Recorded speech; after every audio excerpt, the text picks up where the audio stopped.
ہمارے نبی پاک صلی اللہ علیہ وسلم نے ہم تمام مسلمانوں کو اور قیامت تک آنے والے انسانوں کو اٹھنے بیٹھنے سونے جگنے کھانے پینے تمام چیزوں کا طریقہ بتلا کر کے چلے گئے۔ انشاءاللہ ہم اور آپ اس ویڈیو میں پانی پینے کا جو سنت طریقہ ہے وہ جاننے کی کوشش کریں گے، اور ساتھ ہی یہ بھی جانیں گے کہ بعض چیزیں انسان کی عادت ہوتی ہے، اس عادت کو ہمیں عبادت میں کس طریقہ پر تبدیل کرنا ہے۔ تو آئیے ہم جانتے ہیں کہ نبی کریم صلی اللہ علیہ وسلم نے ارشاد فرمایا، حضرت انس رضی اللہ تعالی عنہ بیان فرماتے ہیں کہ آقا صلی اللہ علیہ وسلم کے پاس جب بھی کوئی چیز پینے کی، خواہ وہ پانی ہو یا پھر شربت ہو، لایا جاتا تو آپ ان چیزوں کو 3 سانس میں پیا کرتے تھے۔ پھر اس کے بعد حضرت عبداللہ ابن عباس رضی اللہ تعالیٰ عنہ بیان فرماتے ہیں کہ نبی کریم صلی اللہ علیہ وسلم نے ارشاد فرمایا کہ تم پینے کی چیز کو ایک ہی سانس میں مت پیو کہ یہ اونٹ کے پینے کا طریقہ ہے۔ پھر اس کے بعد حضرت قتادہ رضی اللہ تعالیٰ عنہ وہ بیان فرماتے ہیں کہ نبی کریم صلی اللہ علیہ وسلم نے ارشاد فرمایا کہ جب تم پانی یا شربت پی رہے ہو تو ایسی صورت میں جب تم پیو تو جب پینا بند کرو تو پھر تم سانس اسی برتن، جس برتن میں تم پی رہو اس کے اندر مت لو، بلکہ سانس برتن کو ہٹا کر کے لو۔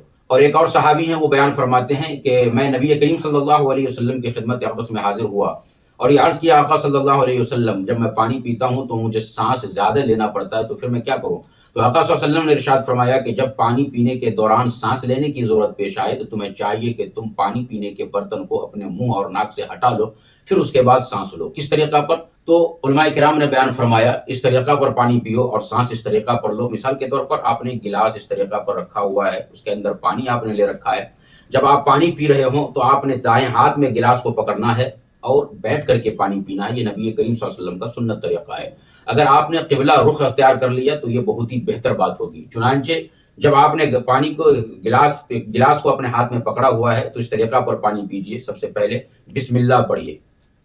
بسم اللہ، الحمدللہ، اس طریقہ پر جو ہے سامنے سے ہٹا دینا ہے اور پھر بولنا ہے الحمدللہ۔ پھر اس کے بعد کیجئے بسم اللہ،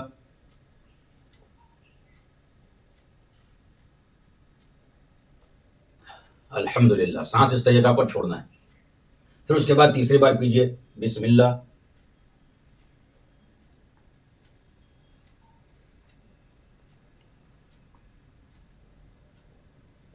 الحمدللہ۔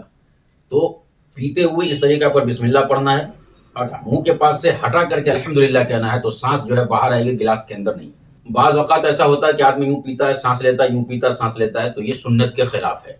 تو اب دیکھیے آگے ایک چیز اور سنیے کہ دیکھیے انسان کو پانی پینا یہ ہماری عادت ہے، اگر ہم اس عادت کو سنت کے اعتبار سے کریں گے تو یہی عادت ہماری عبادت ہو جائے گی۔ اس کے علاوہ آپ سوتے ہیں، بستر پہ جاتے ہیں، انسان کا سونا یہ عادت ہے، نیند آئے گی آپ سوئیں گے، اگر ہم سونے کا طریقہ سنت کے اعتبار سے کریں گے تو یہی عادت ہماری عبادت ہو جائے گی۔ بستر پہ صبح کے وقت میں آپ فجر میں آپ اٹھتے ہیں، اٹھنا انسان کی نیند جب پوری ہو جائے گی تو عادت ہے، ظاہر سی بات ہے وہ اٹھے گا اور قضاء حاجت وغیرہ کے لیے جائے گا۔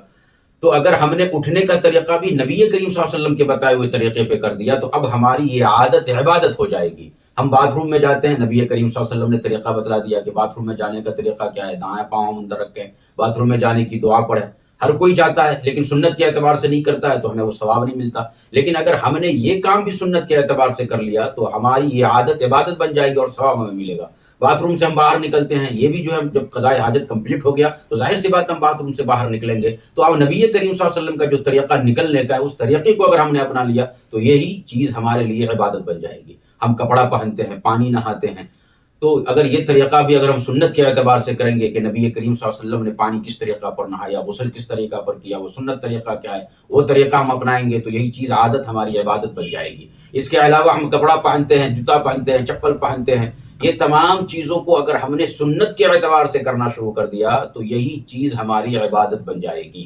تو یاد رکھیے ہماری بعض چیز جو ہے وہ عادت ہوتی ہے، اٹھنا بیٹھنا سونا جگنا کھانا پینا، کپڑا پہننا، جوتا پہننا، چپل پہننا، مسجد کو جانا، مسجد سے آنا، یہ تمام چیزیں تقریباً انسان کی عادت ہوا کرتی ہے۔ اس عادت کو اگر ہم عبادت میں تبدیل کرنا ہے تو پھر ہمیں سنت طریقہ اپنانا پڑے گا کہ آقا صلی اللہ علیہ وسلم نے سنت طریقہ پر ان چیزوں کو کس طریقہ پر کیا، تو انشاءاللہ اگر ہم نے سنت طریقہ اپنا لیا تو یہی چیز ہماری عبادت بن جائے گی۔ اور یہاں پہ میں ایک مسئلہ بتلا دیتا ہوں کہ نبی کریم صلی اللہ علیہ وسلم 3 سانس میں پانی پیا کرتے تھے اور یہ سنت طریقہ ہے، لیکن اگر کوئی شخص 2 سانس میں پانی پینا چاہے تو وہ بھی جائز ہے، 4 سانس میں پانی پینا چاہے تو وہ بھی جائز ہے، اور اگر کوئی شخص ایک ہی سانس میں اگر پانی پینا چاہے تو یہ بھی کوئی حرام نہیں ہے بلکہ یہ بھی جائز ہے، لیکن سنت کے خلاف ہے۔ اور ڈاکٹروں نے بھی یہ کہا ہے کہ ایک ہی سانس میں ٹھہر کر کے پانی مت پیو، بلکہ تم بیٹھ کر کے تھوڑا تھوڑا کر کے پانی پیو، یہ طبی اعتبار سے بھی مشورہ دیا گیا ہے۔ اللہ تبارک و تعالی ہم سب کو عمل کی توفیق عطا